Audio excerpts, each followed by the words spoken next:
thank the men and women of the New York City Police Department for not only keeping our city safe every day, but then every once in a while is going to take a great deal of shoe leather and investigatory skills to bring criminals to justice. And just from the onset, we want to be extremely clear.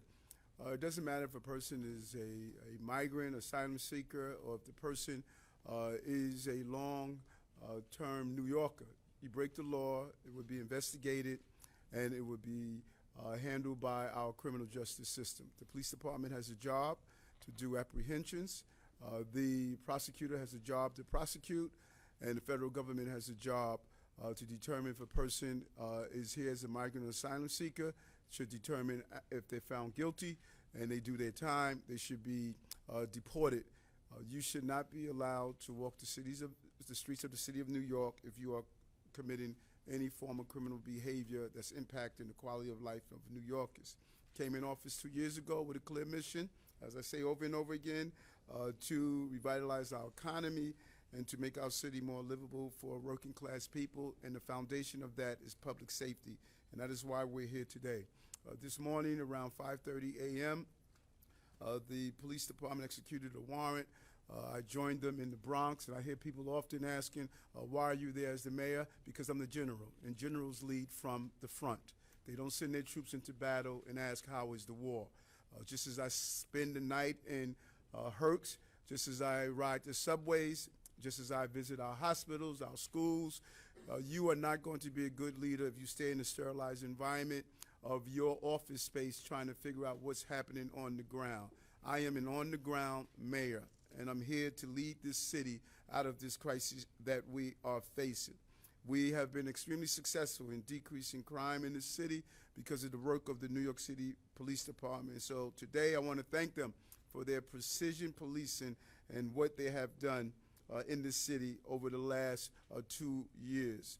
This morning, during the execution of the warrant, we are going to go into the particulars of that, on what was recovered and what this pattern is all about.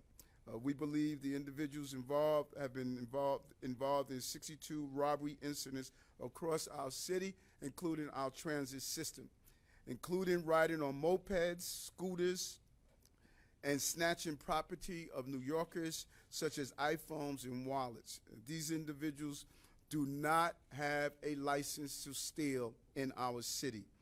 Mopeds and scooters are being used for crimes and harming innocent people.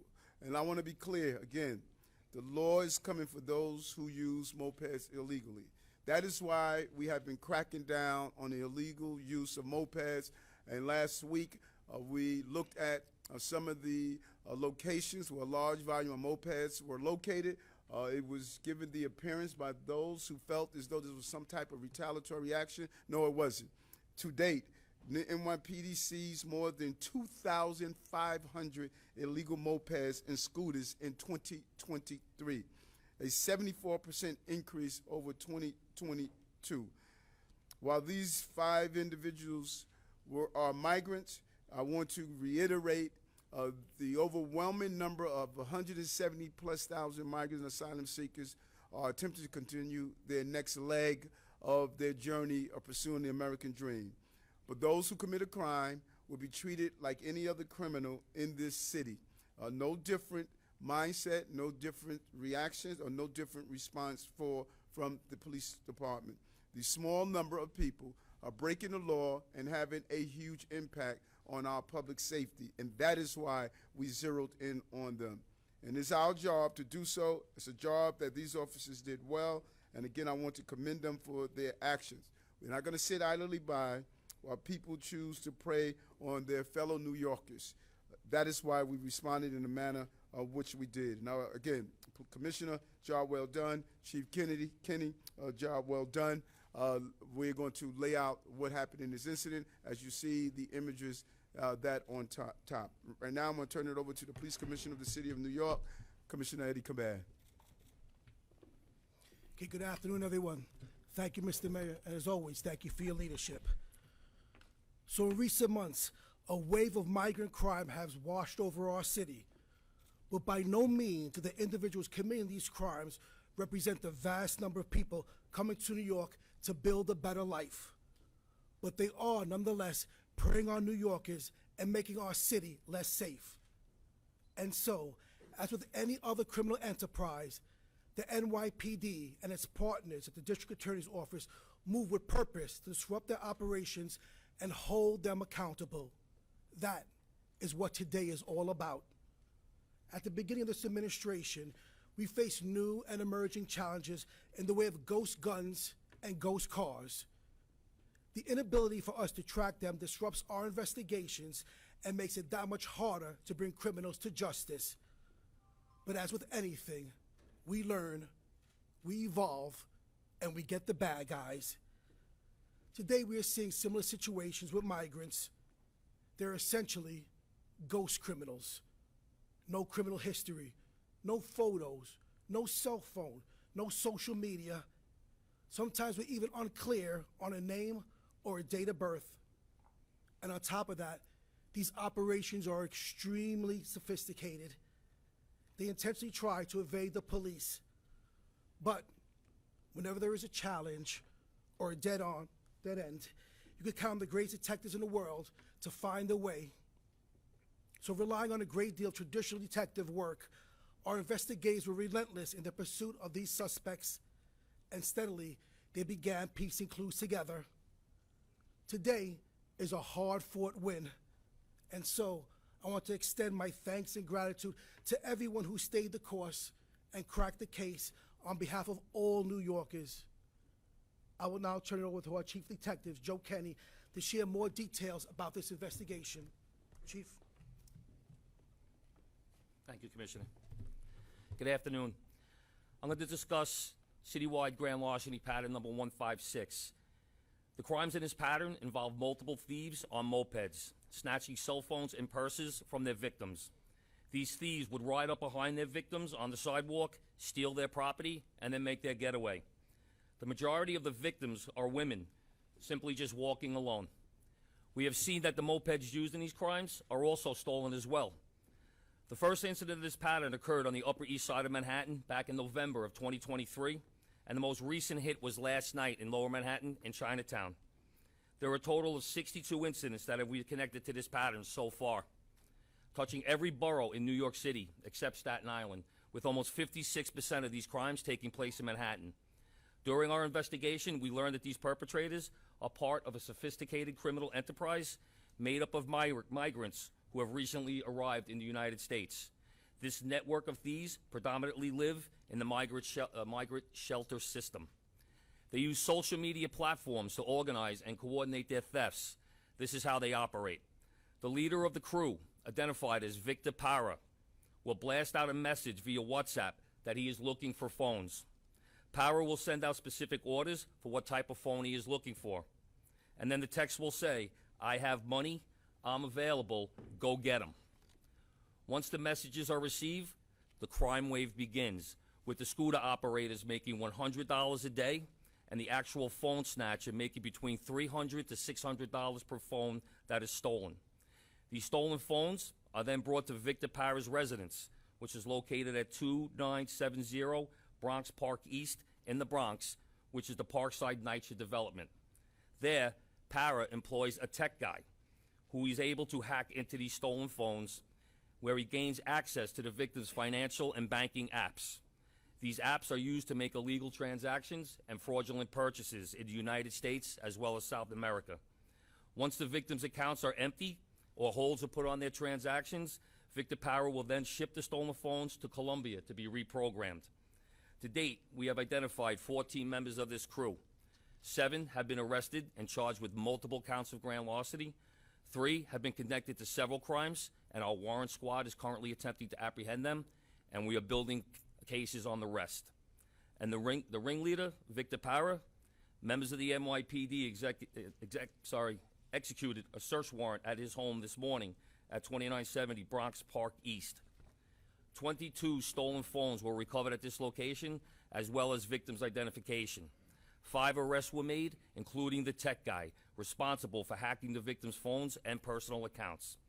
Mr. Para was not home at the time of this execution, but I am confident that the U.S. Marshals Regional Fugitive Task Force will locate him shortly.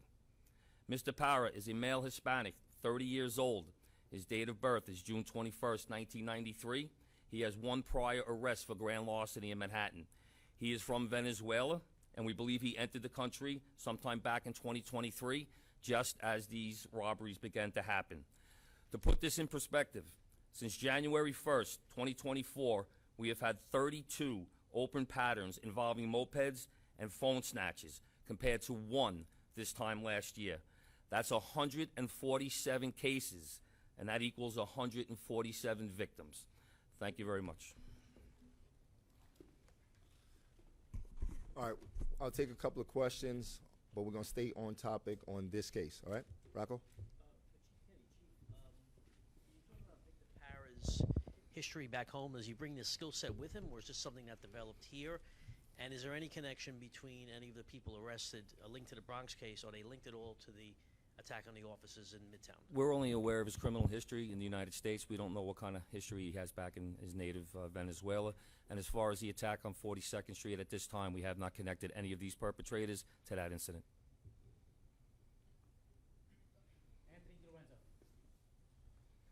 So the mayor and the police commissioner sort of touched on, in recent months, you've seen a wave of violence involving migrants wash over the city. Can you be more specific about that? Are you seeing a pattern of crime go up specifically with this group of people? And were the people who were arrested overnight undocumented or asylum seekers? As of right now, the people that are connected to the incidents that we're looking at, they've been arrested over a period of time, not just last night. So, you know, we're still working through their status. We don't ask them whether they're here illegally. We don't ask them if they're asylum seekers. Like I said, like the mayor said, we're treating them as we would treat any other criminal. And as far as the incidents that we're seeing, you know, since the arrival back in April of 2023 of migrants, this type of crime, this pattern, we're seeing a significant increase in mopeds being used to commit crimes. That's it. So just to clarify, the initial number had been 62, but you're saying it's really a total of 147 with this network of 14 people? It's 62 incidents involving just this one pattern. So that's 62 victims. If you look at year to date, you have 32 patterns. There are multiple incidents involved in each pattern. So there's 147 incidents that are inside of those 32 patterns. And you think that all 147 or more than 62 could be connected to this group? That's the thing that's you know, kind of unique about this pattern in itself, where normally you would have a crew of individuals that are known to each other committing these types of crimes. The commonality here is Mr. Parra. He sends out that message throughout the city, so the thieves that are committing this crime don't even know each other. They're not even aware of each other, even to the point we're finding where if I feel like going to steal and I'm by myself, I will recruit another person to come with me. John Doyle, CBS. Chief, just a follow-up on the question from earlier. Is there an update on the beating in the Midtown South, more suspects being sought? And also, in regards to that case, is there a concern about the arrest made today about bail being an issue for these suspects as they go through the system? Well, as they go through the system, we're hoping that our partners in the district attorney's office, you know, they've been assisting us this case all the way. They're the ones that issued the search warrant for us, that they will request bail on this case, and that'll be up to the judge to make that determination. Craig McCarthy, New York Post. Are there any, with these suspects here, any connection to bigger criminal organizations or any gang ties, maybe down to Venezuela or even here in the States? We're looking, the assault on 42nd Street, we believe some of the people that participated in that may have gang ties to Venezuela. That's based on social media, some tattoos, and some statements that were made while they were in our custody. But in this case right now, like I said, we're still vetting through it.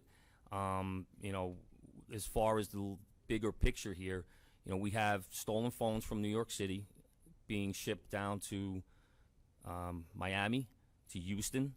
We have interstate crimes being committed based on, you know, the cash apps being used to clear out people's bank accounts. And then we also have these phones eventually making their way down to Colombia. Mark Morales, CNN. How you guys doing? I was hoping you could put this in a little more context. I know you guys started off by saying that there was this wave of migrant crime.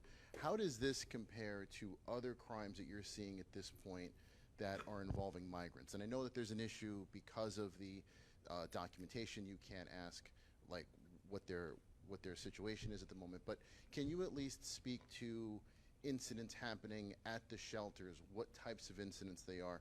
Is there any data associated to that, kind of like what we have here where you're saying that there's 147 incidents? Yes, sir. Thank you very much, Mark. And once again, we don't track that data, but we're going to be very clear. Whether you came to this country 3 months ago or you've been to in this country for 30 years, if you commit a crime in New York City, you can be held accountable.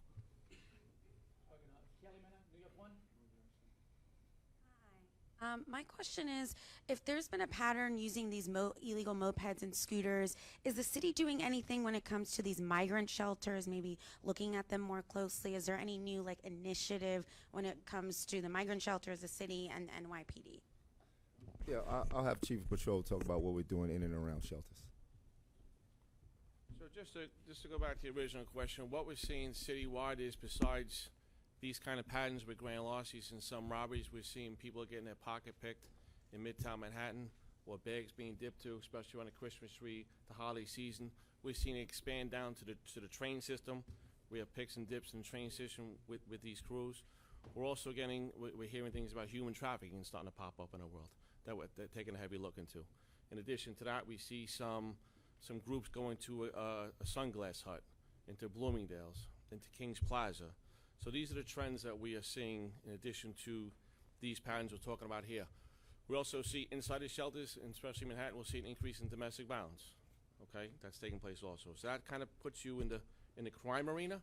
As far as what are we doing around the shelters, besides our presence of foot posts like Lieutenant Copper there on 42nd and 7th the other day, that's what they were there for these groups.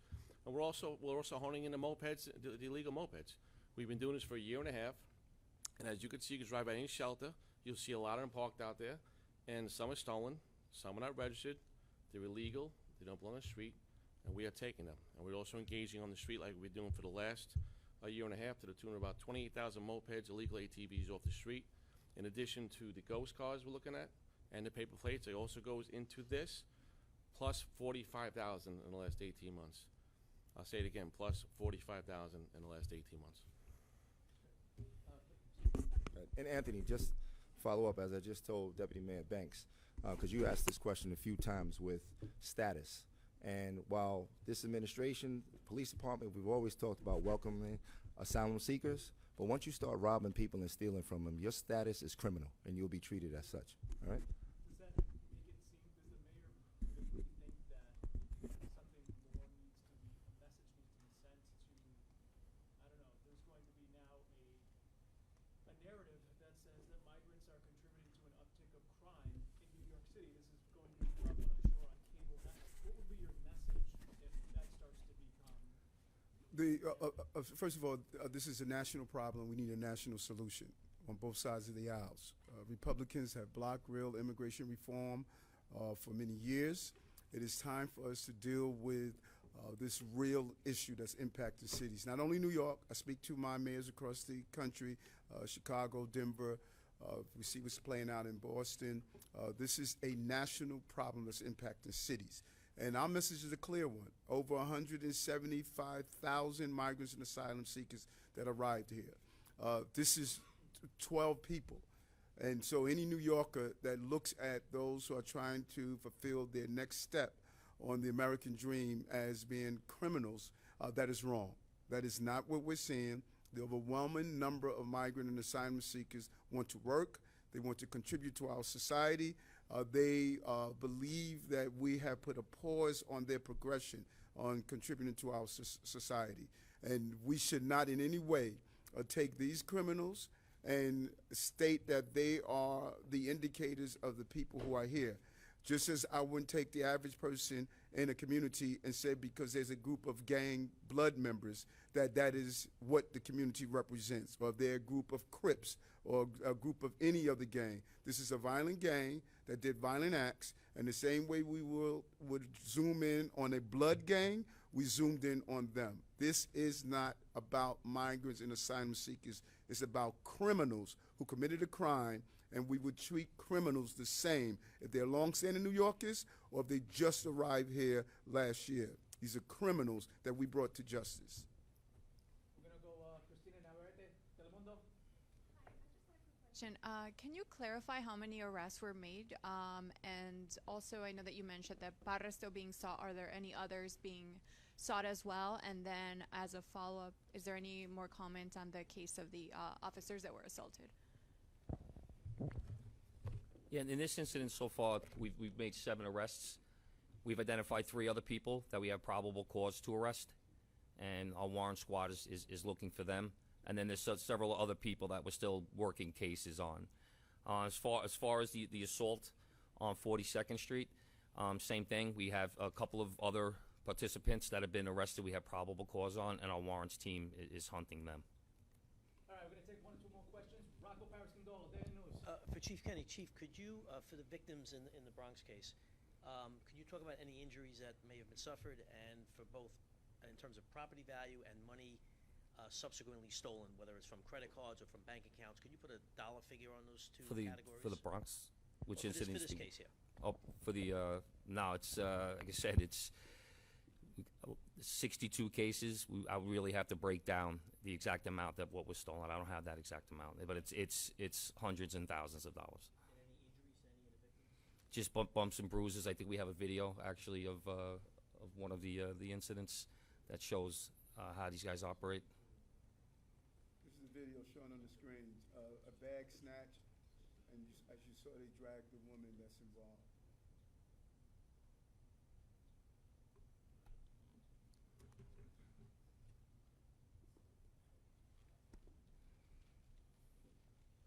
All right, we're gonna take one last question. Joaquin, Univision. Yes, I know that you were talking about that before, but the law that de Blasio signed not cooperated with ICE, it says that with one exception, when there is like safety concerns. You were mentioning that Parra was arrested prior, and right now is at large. So is this a time that maybe you need to grant it this ICE request, especially because if you are not doing it, you are sending the message to the police that I don't care if you are hit, I'm gonna not cooperate to be responsible with the people that were criminals. We cooperate with our federal partners, and they do their thing, we do ours. We do work with them, but we do have travel restrictions put on Parra. We have the federal marshals are working with us to hunt him down, so we do work with our federal partners. But as far as arresting somebody simply based on their immigration status, which is what ICE does, we do not participate in that. All right, thanks, everybody. Thank you, everyone.